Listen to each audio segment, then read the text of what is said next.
Where's Tara? She's in California. Oh, Yeah, really? she's spending a week Oh, nice. there. Yeah, Their family. she's actually going to visit Francis, and also she has her dentist. Yeah, Oh my gosh, she goes there for her dentist. she had started some work, a few years back, and she just continued with it. Yeah, she's very happy. And plus, it's in the same, just a half hour away from where Francis is, Francis Lucille. So she. Just a good excuse. Yeah. She's from California, so she can't Any stay excuse to go too back far. to Yes, right. Well, at least that's fine, as long as she lets you live here. Yes. Because I know she'd like to move. Yeah. Would you like to live there? I've always liked the West Coast, but we go where we go. Yeah. You just flow. We actually don't go anywhere, Right now he's got a business here. Oh, Yeah, I know, we've got a lot of family here too. You're right, in Philadelphia, Yeah. and my son, actually Julian, Well, he's sleeping now. he's going to California, so he's going to explore, You the don't West know Coast. he's going to stay. We don't know, we'll see. So yeah, he's actually leaving today. Is it- Yeah. So he's taking a tour with a band. Oh, with a band. Yeah, with one of those Oh, you big didn't tell us that big part. buses. Yeah, I Yes. didn't know it was a band. What does he play? Actually, I don't know. It's some modern music. I don't know. He did mention the what band it was, but it didn't retain. Yeah. So. He's not a musician. No, No. he's not. Yeah. Shelley's from California. Yeah. Oh, beautiful. Well, I lived there for several years, but I was born and raised in Utah. Yeah. We met before, yes? Yes. Her second time here. Yes, right. Yes. I remember very well. A couple of times you were here. Yes. We have a friend that would like to come, and she's in a wheelchair. What is the best way? Just up the front steps, maybe? Or Mm-hmm. could just roll her up, like backward. Yeah, we might. Right. Yeah. They're not Yeah. too bad steps though, because it's like one step Yeah. and Yeah. then, I mean, it's an easy Yeah, and step. she's a small, Yeah. lovely lady. Yeah. Yeah. We could help her. She's 86 and she's a real truth seeker. Oh, beautiful. Yeah, I hadn't thought about making this place wheelchair accessible. Oh, here we go. It's a possibility. It's a possibility. Then we'll come up with something else. From around, maybe from that side. Yeah, from around that side. Yeah. Is your lovely wife here? No, she's in California. Yeah, Oh, she what part? in Temecula, which is an hour north of San Diego. Yeah, so or north of San Diego. Yeah, Southern California. Yeah, she's from the Bay Area, but she's visiting in the south. Yeah. I lived in San Francisco for years. It's a lovely place. Yes, she loves the Bay Area. Yeah.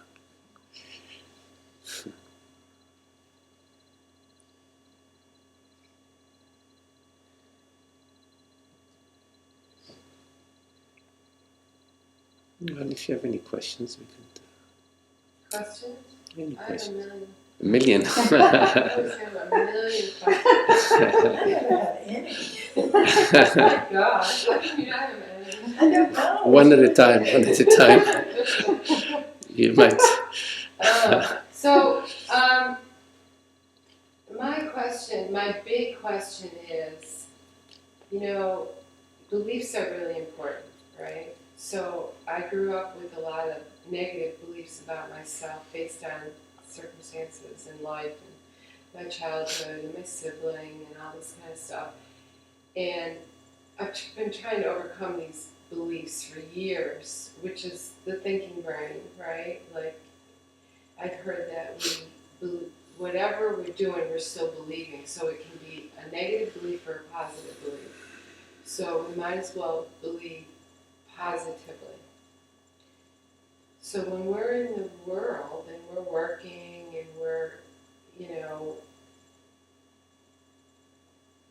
I'm starting a new career 2 weeks, by the way, I got a job. Ah, great. And I'm going to be on this 3-month probation for sales quota, so I'm a little nervous about it. But I'm also good at what I do and experience in the same field. So I'm thinking like I need to believe that I can do this.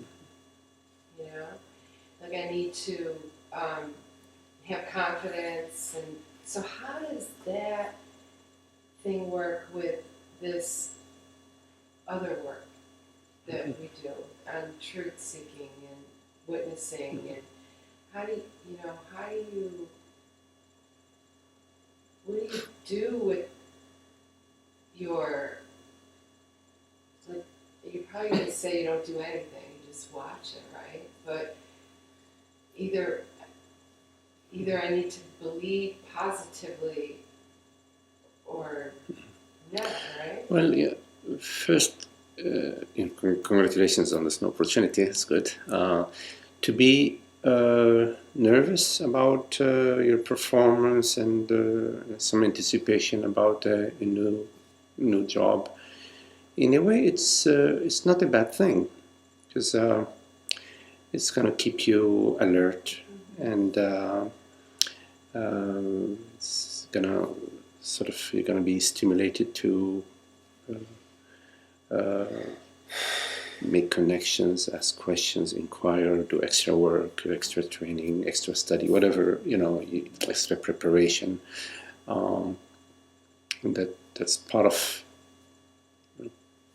it. But there is a balance, between having some anticipation about your performance and your work, and living in a state of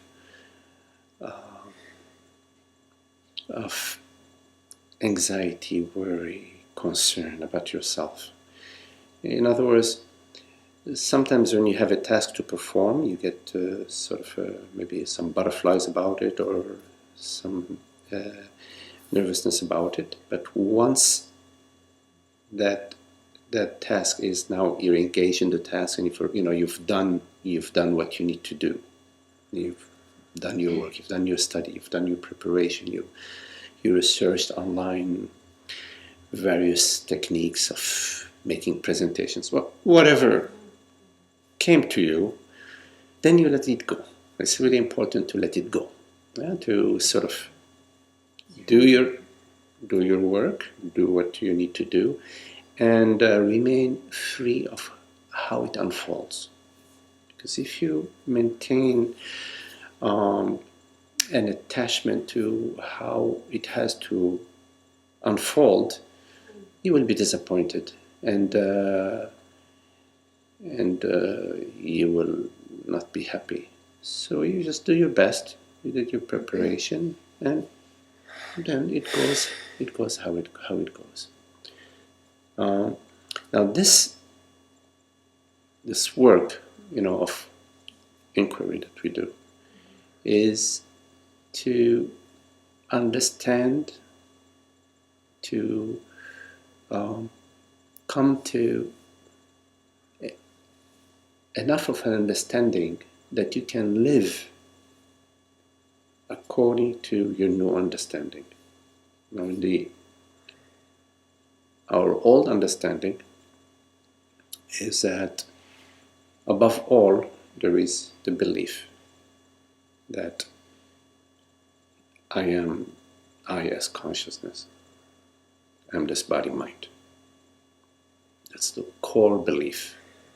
There are other positive beliefs, negative beliefs, etc. But the core belief is that I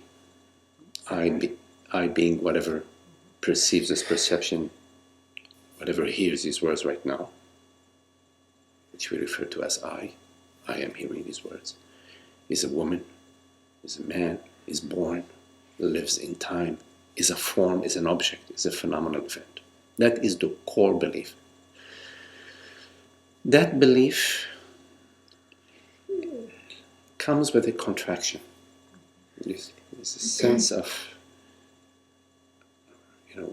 like a awareness, what's going to happen to me. I exist in time, what's going to happen to me being this body-mind. Well, we all know that this body-mind is going to, the body's going to die and the body-mind is, it's a package deal. So we know that. But being identified with the body-mind is unhappy. It's always concerned about my health, my wealth, am I getting what I need? I being the body-mind. You see? And the body-mind is a phenomenal event. It's decaying. It's born to die, dying every minute. And that core belief is the core unhappiness in our life. As long as that core belief is not examined, you can do positive beliefs and positive affirmations and mantras and all you want to do. You'll just be spinning. You'll be spinning because the fire of ignorance, the mass of ignorance is not addressed. See? When you do positive affirmation, it might help you in certain situations. Say, I can do it, I can do it, I can do it, I can do it, and then you jump, off the diving board. Okay, and then you find it's okay, no big deal. So it has a purpose, a function, in a certain relative realm, in a limited manner. It has a very good usage, Yes, I can stand in front of an audience. Other people have done it before me, so I'm no different from them. I can do it. Let me try. So it gives you courage. You stand up in front of the audience and you do your spiel. So, but if your interest is in a specific task, such as standing in front of an audience, and there are some affirmations, positive affirmations that help you, do them. If there are some positive thoughts that, yes, I can sell, it gives you courage to knock on somebody's door and do it. But if you are looking for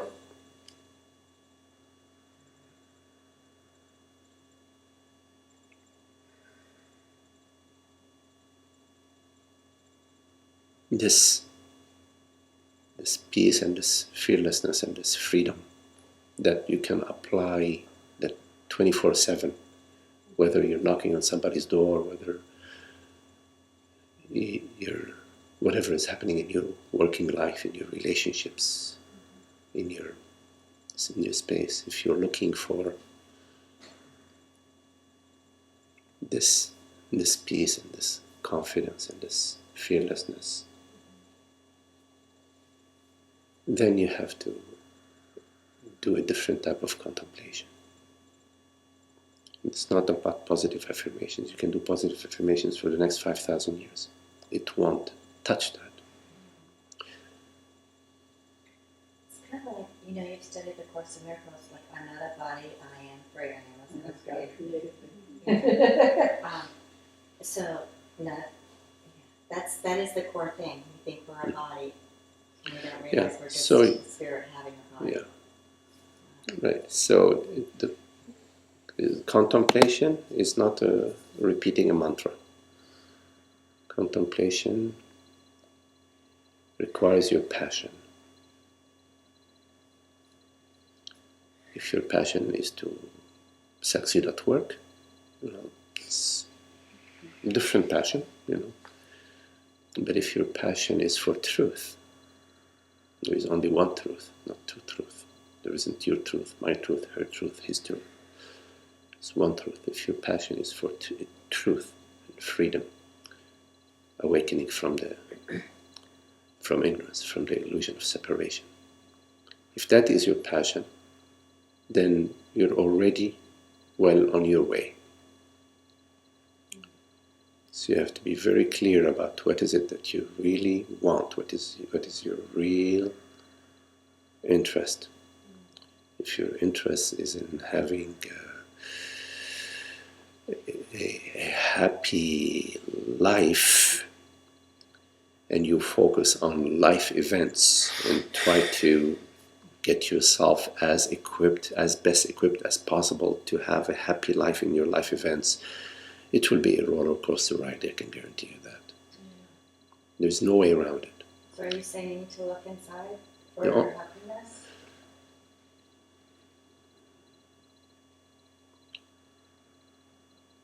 And can you define contemplation for me a little bit deeper? Mhm. So a happiness that depends on any condition, on any situation, on any experience, on any event, is not the happiness that you're looking for.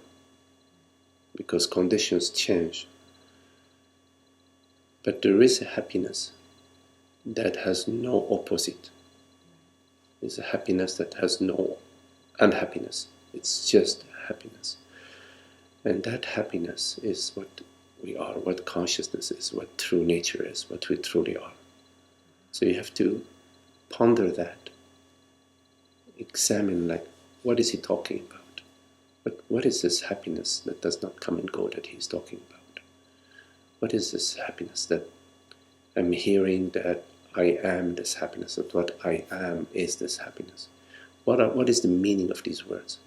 You have to probe, you have to find your way to the understanding that is being shared. That is contemplation. Contemplation is that probing, that inquiry, that looking, that pondering the words that express consciousness, the words that speak from truth, that speak the truth. Contemplation is the pondering of this. When you ponder, do you feel it like right here? You're looking for that happiness. You said, do you feel it right here? That pondering, that wondering, looking inside.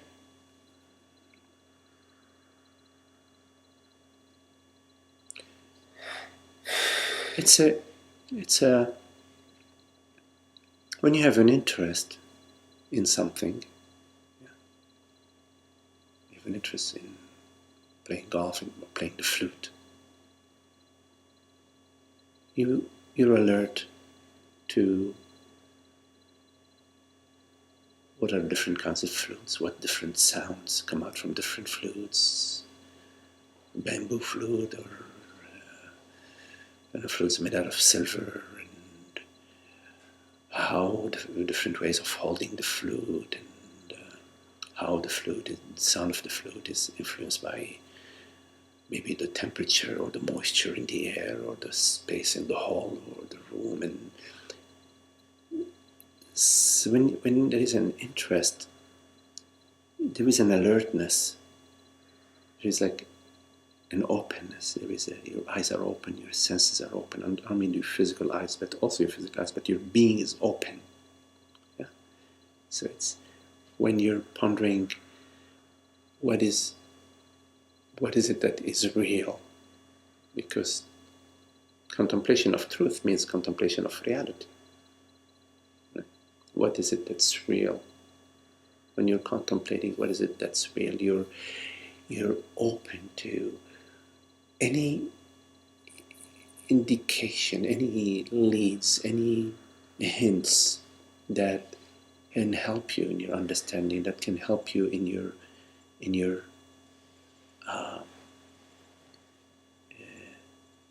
in getting to this truth. So you could say it is an inside. But in fact, inside and outside are this distinction between inside and outside is a mind distinction. It's like a distinction between the East Coast and the West Coast. In the United States, there's somehow maybe Mississippi, there's a bit, let's say, conceptual, it's like distinction between Fairfax County and what other, Suffolk County, whatever the county, the name of the county is. Yes, it's not an actual distinction. So inside and outside, contemplation covers the entire space. The entire space is a contemplative space. But with our senses, where do we feel that? I'm sorry? The feeling, Yeah. where do we feel that with our senses? Where do we feel the contemplation with your senses?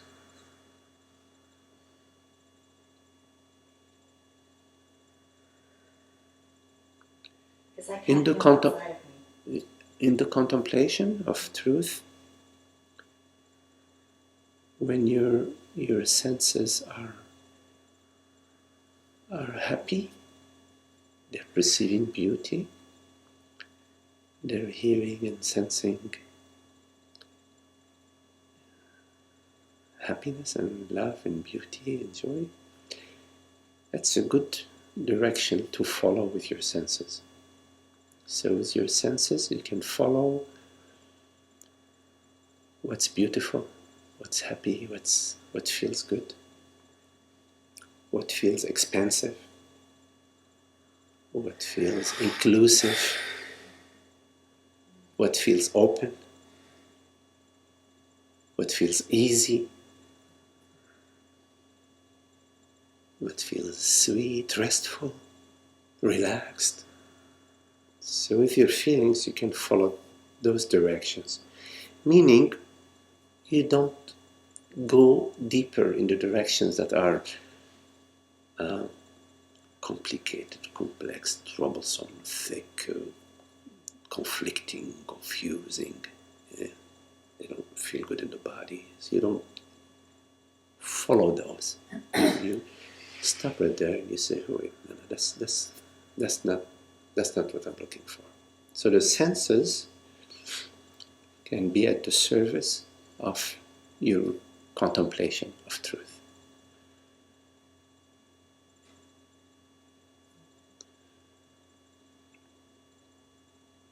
It's the path of bliss, the path of happiness, of love and beauty, well-being, peace.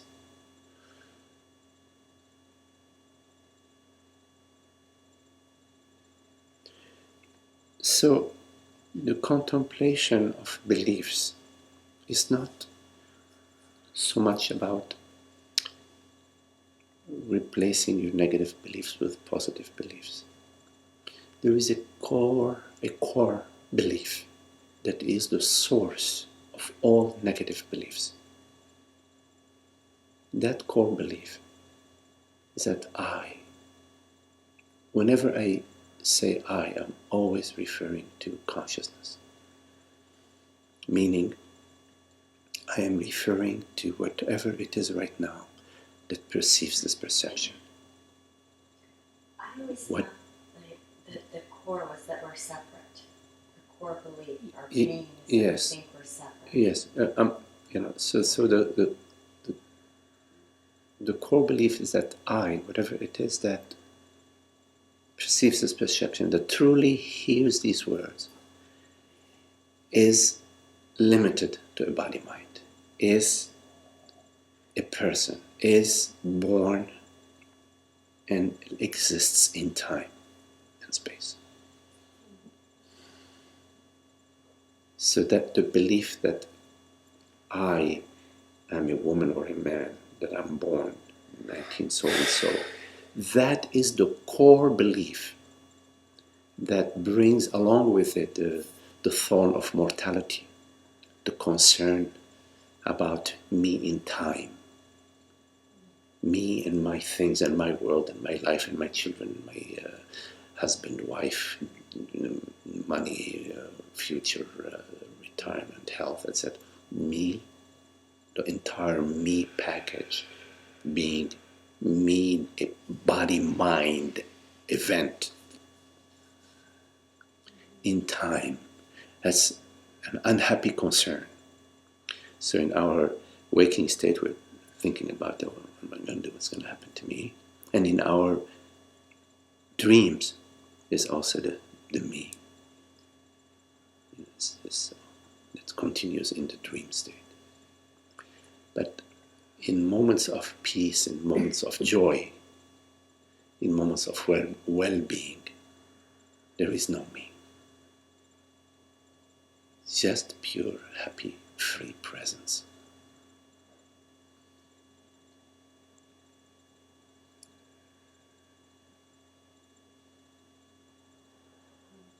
And if you love the peace and the presence and beingness, it's like you're watering the right plant. You're giving your love in the right direction. See, you're caring for what really matters. But if you are caring for you, body-mind, you're trumping God. You know, you're trumping God. Because the body-mind is in divine hands. The blood circulation, the weather, gravity. You know, these bodies are part of a larger cosmic cosmology that includes, galaxies and the energy fields between them, gravitational fields. There are solar rays that bombard the earth, and then there is a shield around the earth that flares the ultraviolet rays around the earth, away from the earth, that protect us from getting zapped in 2 seconds, All of that, what grows, how the moisture in the air, the weather, the bountifulness of the earth, fruits and the seeds and all the medical herbs that arise, in nature. All of that we're connected to all of that, the air we breathe. You see? That the body is a cosmological body connected to the entire cosmology. You see? It doesn't require your concern. It requires your management. This is different from concern. I'm sorry. Your management. You manage the body. You don't concern about it. So the body tells you, I'm hungry. Okay? The body tells you, okay, we need to pay the rent, so we need so much money this month. It's a thought that arises. It's a thought. It's a brain activity. It's an electromagnetic field in the brain that's interpreted as I need to make some money to pay the rent at the end of the month or whatever. Okay. So all that is happening. It comes to you, and you say, "Oh, okay, I hear it. Okay, fine. So let me look for work." So then another electromagnetic field arises to you, which is a thought saying, "Prepare your resume," for example. So you prepare your resume. You're responding.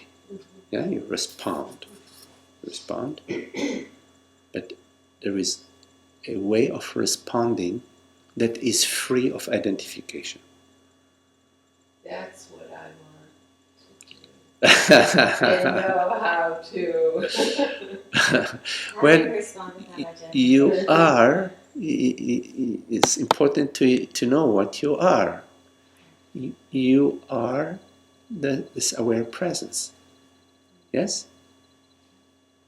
You're present. Yes? You're aware. Yes? And this presence is arising to you.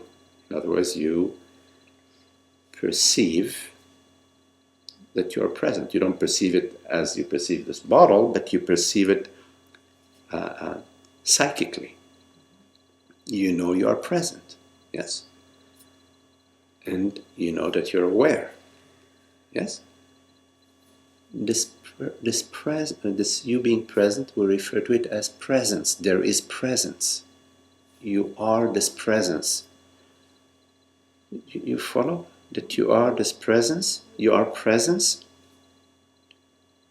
You follow? You are presence. And presence is not contained. It's not contained in a container. Presence has no borders. Do you follow? Ask yourself. Without my body, I couldn't. I need my body to be present. So it's. There is a thought that now you shared with us, that I need my body to be present. Your body arises, but look at it with me. Your body arises in presence. In other words, you look at your hand right now, yeah? So your hand is arising in presence. Now, to say that the hand is needed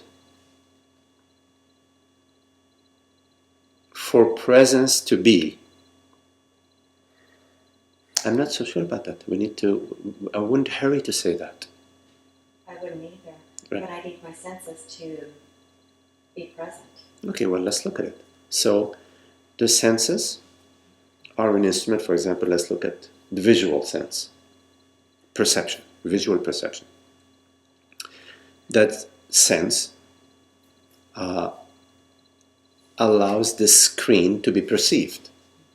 So it's an instrument. There is an instrument, which is the optic mechanism, connected to the brain, connected to oxygen, connected to gravity, connected to the electric field in this around the Earth, connected to the galaxy. It's connected, right?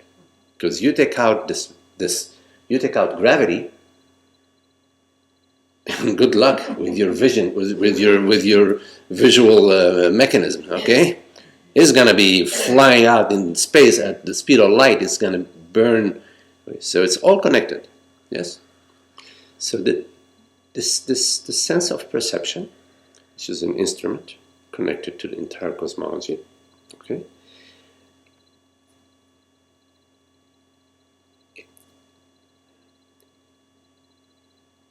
Is not what perceives. It's a receiver. It is not the receiver.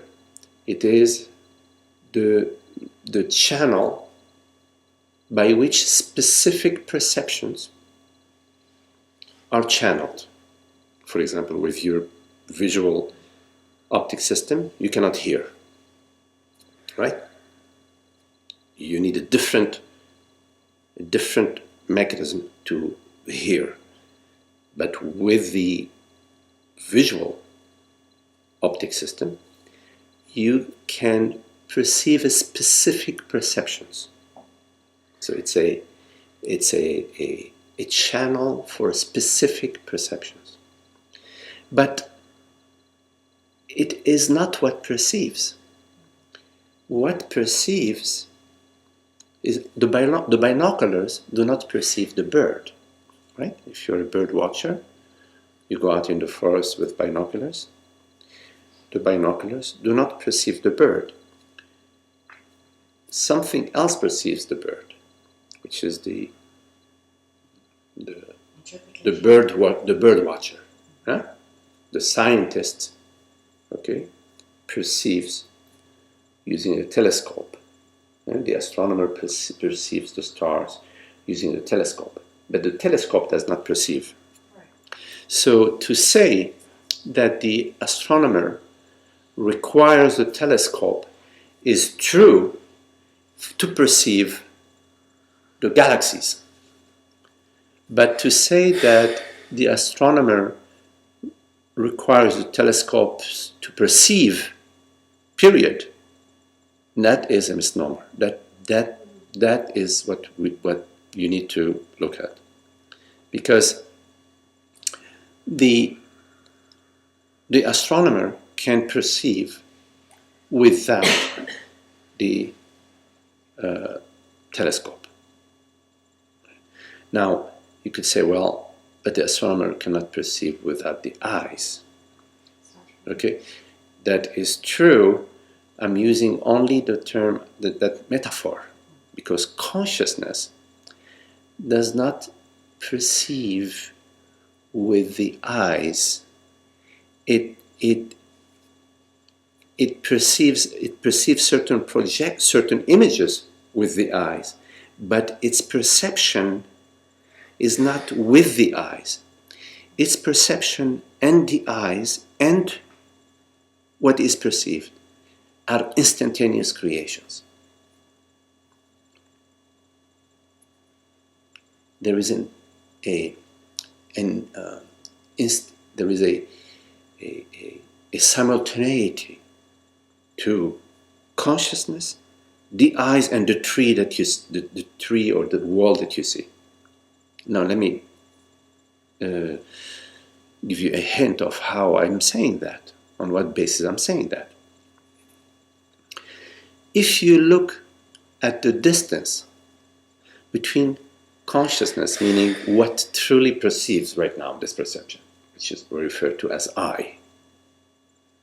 If you look at the distance between consciousness and the eyes, the actual eyes, what is the distance between consciousness and the eyes? None. If you look at the distance between the eyes and the tree,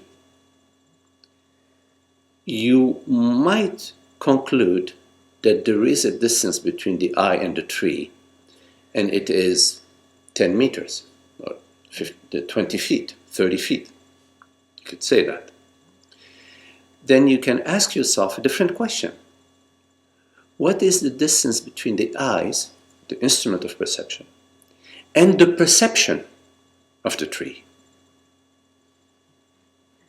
And you will find that there is zero distance between the instrument, the eye, and the perception of the tree. We've agreed that possibly there is a distance between the actual physical eye and the physical tree out there, 30 yards. But there is zero distance between the eye and the physical and the perception of the tree, and the perception. They're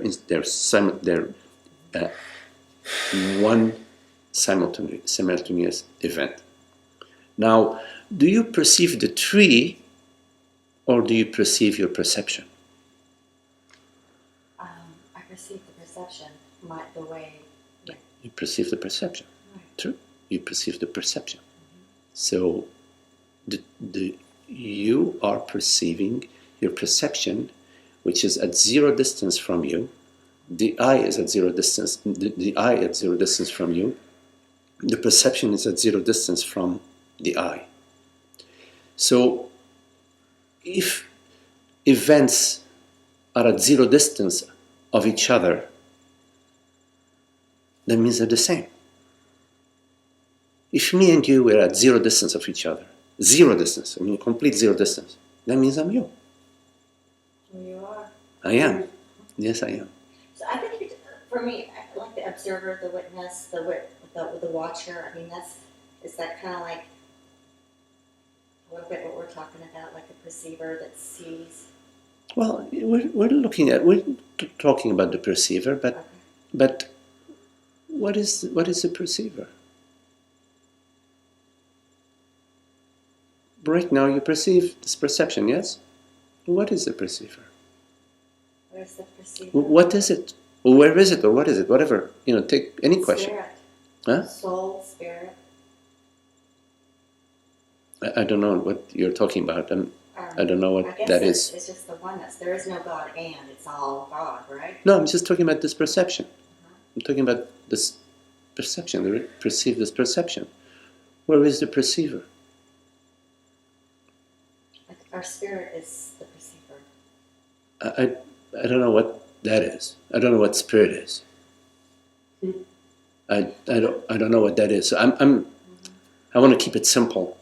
I want to keep it like really simple. I mean, I want to keep it. I want to keep it without any. You're asking a question. It's not asking my pink. That's like you're asking like my pinky what I'm wearing. My pinky can't figure it out. This is like No, but you perceive this perception. I'm asking you. I mean, I'm asking but, the general you. I'm asking you. I mean, look. but What? everybody's perception may be totally different. So we all perceive differently. No, we perceive different. The image that we perceive is different because you're looking from this perspective. You're seeing the back of this laptop and this wall and the plant and so on. But it's And I'm more than that. It's my life story. well. Because of my life story, and I perceive No, different than no, everybody. I'm talking about this perception. I'm not bringing in the life story yet. Just looking. But everyone's perception is going to be a cumulative of their story. Well, right now I perceive this screen, this image, the trees. It's simple. It's really simple. I'm not bringing psychology to it. I'm just talking this perception. There is a perception here. There is being here and perceiving this perception. The question was, what is it that perceives? So I asked myself this question, like, what is it that perceives? My first answer is I. I perceive. How do I know that? I just know it. There is an intuitive knowledge that it is I that perceive and not this bottle. It's not this bottle that's perceiving. It's not, the couch is perceiving. It's not you that's perceiving. I am perceiving. That, I know that. So I know that I am. And that I am perceiving. That I am the perceiver. It's already very good because the question is, what is it that perceives? So I already have a good part of the answer, and I'm really confident about it. I mean, some other people can argue with me about it, but that's okay. I'm not going to buy it. They say, "Oh no, it's not you that perceives. It's your neighbor, your cousin is perceiving." I say, "Okay, you're free to believe whatever you want to believe, but I'm very clear that I perceive this perception." Now I ask myself, then, what is this I? That's where the psychology comes. My conditioning. My grandmama tells me, "Oh, you're Magdi. You're Magdi. You're born in such a year, and you're born in this country, and you travel. And you wake up, man. What's with you? You're Magdi." So I say, okay, it is me, Magdi, that perceives.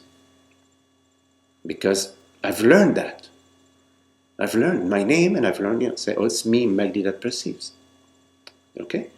Then I ask myself another question. Why? Because I'm doing contemplation. I'm contemplating. I'm in inquiry. So I ask myself, I'm asking myself, okay, well, what perceives Magdi? So, okay, well, first, what is Magdi? Magdi is a name. Magdi is images. Magdi is memories. Magdi is... I have a picture albums of Magdi when he was 10-year-old, 12-year-old. So I ask myself, well, what perceives Magdi? And I come to the conclusion that I perceive Magdi. For example, this is Magdi's hand. So what perceives Magdi's hand? I. Well, what perceives Magdi's water bottle? I take out my passport. What perceives Magdi's passport? Then I take out my memory of my brothers, playing with my brothers, in the woods, in the field. What perceives this memory of Magdi? I always come to the same answer, I. So then I ask myself, wait a minute, I thought that Magdi, because I learned from my grandma that Magdi is the perceiver, and now from my own inquiry, I love my grandma, but I told my grandma, I'm going to take it further. From my own inquiry, I come to a question. There is something that perceives Magdi, and it's I. So there is an I. The I is not Magdi. Because if I perceive Magdi, like I perceive this bottle, then I am not the bottle. I am not Magdi.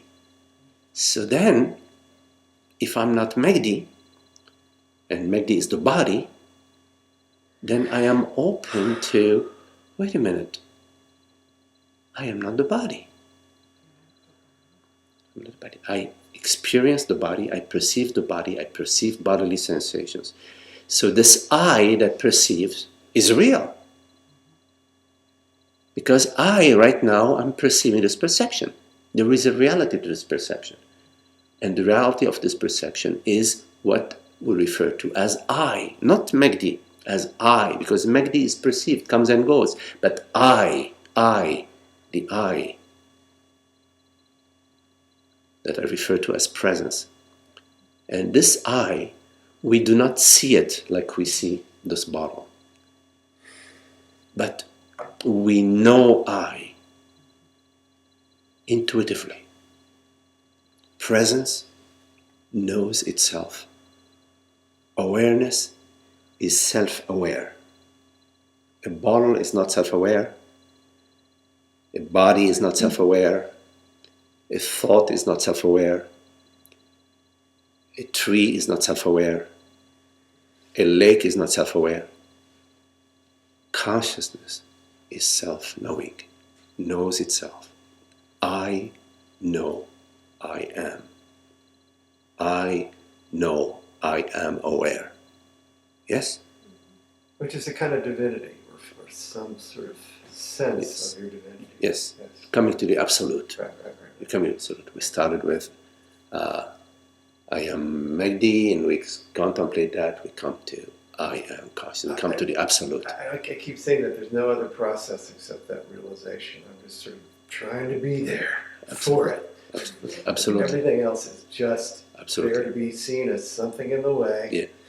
just that try is- not to let it get in the way. that is and right. Be there for that. That is the core contemplation. Yeah. Whatever arises that seems to be in the way is not in the way. It's something arising. Whatever it is arising in presence, in awareness, that in the I am.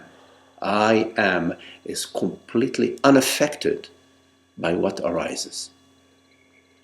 It's really beautiful. It is beautiful. That what I am is unaffected by the thoughts. They come and go. Dime doesn't. Right? What I am is unaffected by bodily sensations. Bodily sensations, the dime doesn't. They keep coming and going. What I am is not affected by the weather. The weather changes. The I am does not change. It's not affected. The body does. The body requires certain temperature. If it gets very temperature drops, it needs a woolen coat, or it needs a fur coat, or the body, if the goes without fluids after so many hours, it needs fluids. But the body appears to me, appears to I, appears, a bodily sensation arises in awareness, in presence. If the body gets wet, presence does not get wet. Right?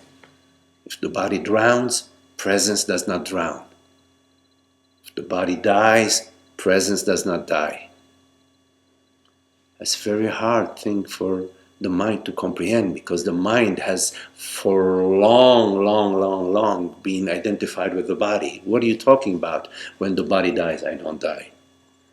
What are you talking about? Of course I die, because I am the body. No, I am not the body. The body appears to me as bodily sensations.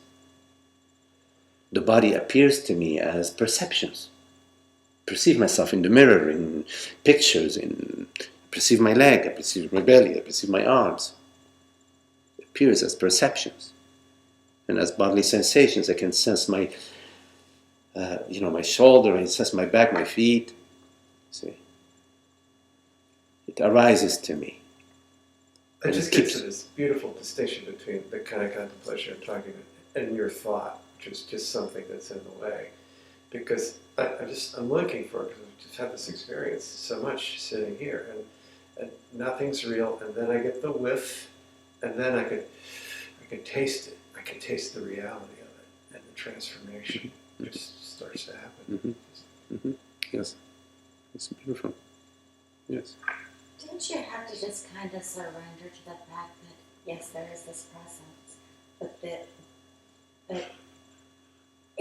I will never, in this body, understand this presence. It's like my pinky trying to figure out. No, you can't. You cannot understand. You cannot understand. You don't need. But you don't need to understand the presence. Why do you? I surrender to the fact that. Why do you want to encumber yourself with understanding presence? Well, you can't. You are presence. Yes. I am. The body is a female body. Do you try to understand the female body? So let me understand the female body. Female body is hunger, thirst, hormonal activities, childbirth, fatigue, need for social. You try to understand. No. You are presence. It's really important to know what you are. I know I'm not my body. Yes. Absolutely.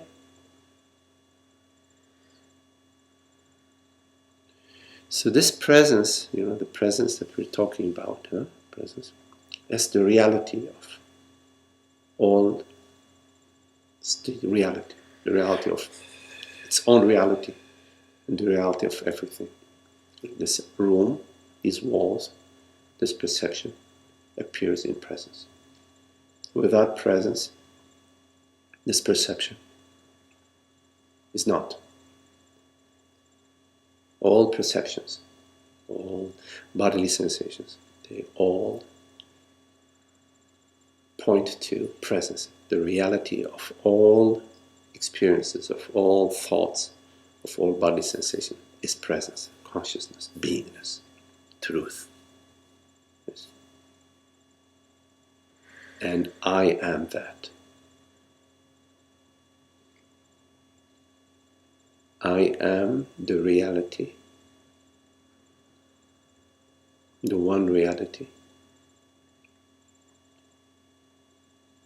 And this one reality is intelligent, is awake, is aware.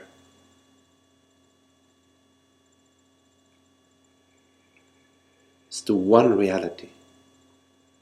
Just go with it. This one reality. You can imagine this one, there is no reality beyond this reality. And I am this reality. Is there fear in trusting that? Like, I think that I don't go there enough because I don't trust it. Like, I feel like I have to hold on to this reality of this identity versus that. Yeah. Well, we are habituated to hold on to identity. But identity is limited. Identity is mortal. Identity is impermanent. Identity is whimsical.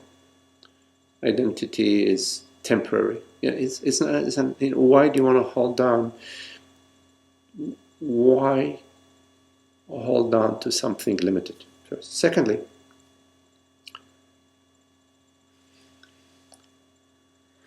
holding on is not happy. Just holding on. I mean, you hold on when you need to. When you're in the metro, you hold on. You're standing. You hold on to. But you don't live holding on. You arrive at the station. You let go. You hold on to your bag but you don't live, holding on to your bag, right? You hold on to it when you're going shopping, whatever. Or when you drive, you pause it, you put it down on the seat. You hold on to your wallet when you're looking for some change to pay for some shopping. But then you put your wallet away. So holding on is, at the body-mind level, is necessary. The body needs to hold on to this and that, for a certain. When you go to the mall with a young child, there are a lot of people, you hold on to their hand, but you don't live your life holding on to their hand. When you are finished with the mall and you take them to the ice cream store, you let them go. They walk around, they choose what flavors they like, you see, but then you're not holding on. So at the body-mind level, there is a certain holding on that is necessary. But at psychologically, we need to be free. I'm just experiencing it that when I have that, when realization occurs, that I see, I'm not afraid of it at all. This is the most beautiful place in the world to be. It's a whole proposition is you're capable of all this fantastic happiness. And Yes. Why not just have it? Yes. So I'm just basically coming up to learning how to sustain that or learning how to be there is an accomplishment I haven't Yes. got yet. Beautiful. But I think that I don't trust that because I feel like I gotta make money and I gotta survive and I gotta do this. And if I Yes. trust that, Yes. what will become of I me? understand. I mean, it's I feel we like are. I'm losing myself. Yeah, we are habituated to be concerned. No, I understand exactly what you're saying. I'm not a stranger to that. This habituation. Yeah, I know what it is, but it's still. She said it's body mind, and I know what it is. It's body, mind, worry, and the key thing to understand is it's unhappy. It's unhappy. Of course, I understand what you're saying. But it's unhappy. It's a concern. To live in concern is unhappy. But at the core of the concern, behind the concern, is I am immortal body mind. I am this entity. I need to be concerned. I am this entity, and there are things around me, threats around me. You see, it's not that the body has an intelligence, knows how to protect itself, and in time, nobody dies healthy. So but for the time being, as it's living and dying every day a little bit more, it has an intelligence of how to keep itself warm, keep itself healthy, keep itself in social, get the social nutrition that it needs, the love that it needs, at the body-mind level. There is that intelligence already, you see. But it's important that you celebrate your freedom. The body cannot celebrate its full freedom because it's going to die. It's destined to die. But you can celebrate your freedom. And one way of celebrating your freedom is contemplating this identification that you have with the body. How can you celebrate your freedom when you're identified with a mortal body, the body that's dying every day, 24 hours more than yesterday? We all know that. But what is it that hears these words right now? Is it the body or is it you? It is you that hears these words. This you is consciousness. But I still want the body. The body's there. It will go when it's time for the body to go. You can want it or not want it. You may want it all you want. You step out, it might be gone in who knows. Or it might go on until you're 105 and you'll be in the Guinness Book of World Records. You live to be 135. Yeah. It has nothing, the body has nothing to do with your wanting it or not. I guess what I'm struggling with is not wanting it and wanting the freedom side constantly. Like you were kind enough to answer me on Facebook when I said like, I don't get this. I'm not there. Is it a process? And you said yes, and I was so relieved to hear that answer, because if you would have said, yes, you have it already, I would have been really discouraged, because I'm not there, right? Well, you're coming to satsang, you're contemplating, you're in inquiry, you're asking questions, you're looking, so you can trust that process, because this is a language that's sort of new, because what we have been habituated up to now is, hey, hello, how are you? What do you do for a living? Oh, hello, how are you? Are you married? How many kids do you have? What do you, where do you live? What house do you have? That's what we've been habituated to. So now we're sitting here, we're saying, I'm consciousness. You go out in the street, you talk to anybody, I'm consciousness, they think you're a fool. They think they need to lock you up. If somebody, they'll make sure they won't invite you to dinner, because they don't want to have, somebody. So it's a new conversation you're holding. But this is a very precious conversation. There is something that you recognize. You recognize that there is something real being shared, being explored. So you can trust that and see how it unfolds, how it goes. You can still, the body is still living, food, shelter, clothing, all of that continues to function. Don't worry about that. That's continue to function. You just be sweet with it. Don't add on to the body your concerns. The body has concern enough to have the blood flowing. You need to get that heart pumping at such a rate, boom, boom, boom, and body has to deal with all the fat that I'm eating and the sugar that I'm eating. I love sugar. Anyway, so body has enough concerns of its own. Just the pollution. There is noise. The body loves tranquility. Some noise, but some. So don't add to the body your concerns.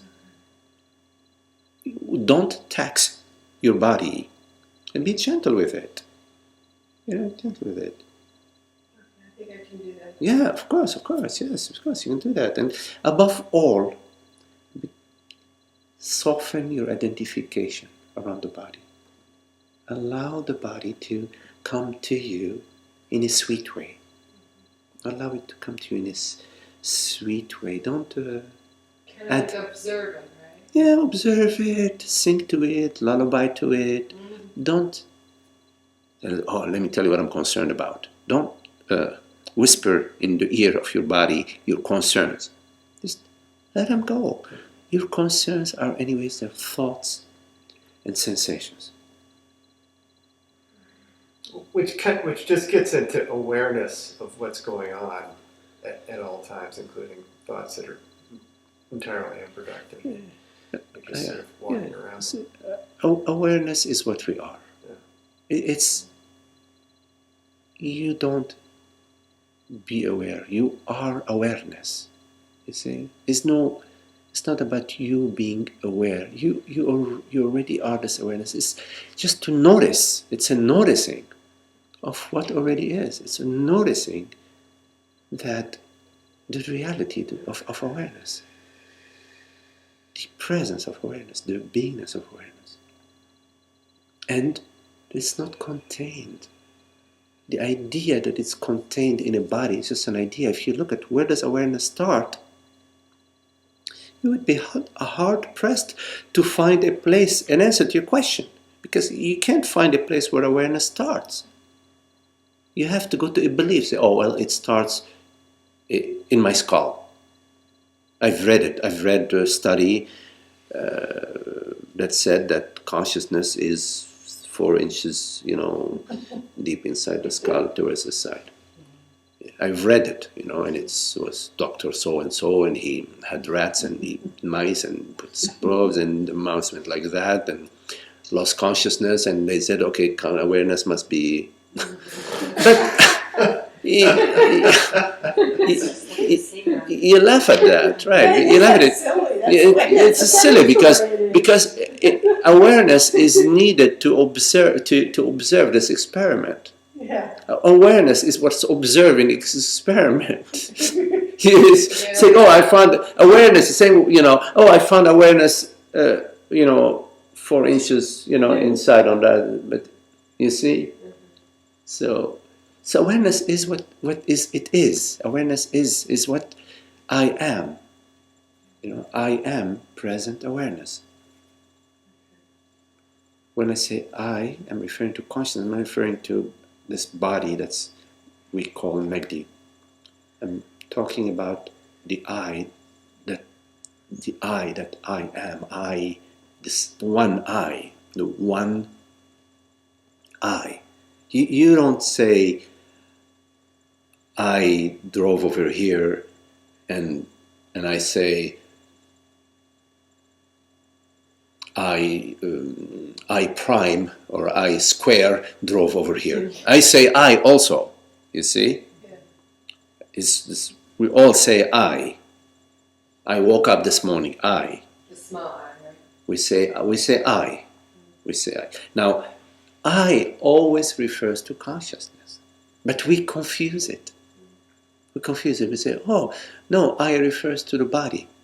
So the fact is, I did not wake up this morning.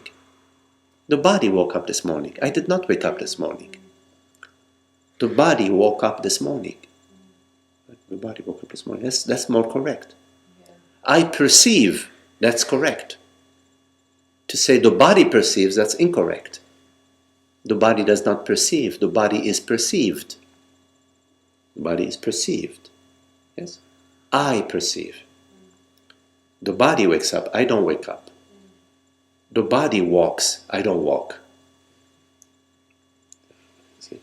So, this is one way of looking at I. Or, you could look at I in a different way.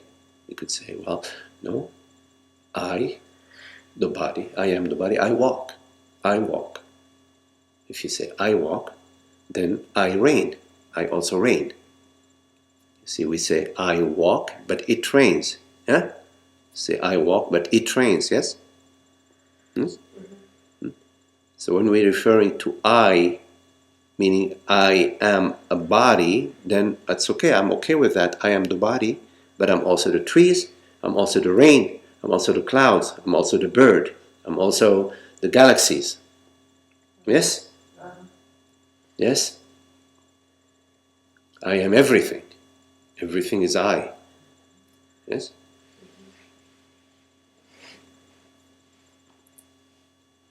Because after all, the body is a mechanism that is intimately connected with the entire cosmology. Absolutely. Can I ask you one more question? Yeah. Or No, you can, let me just do one thing here.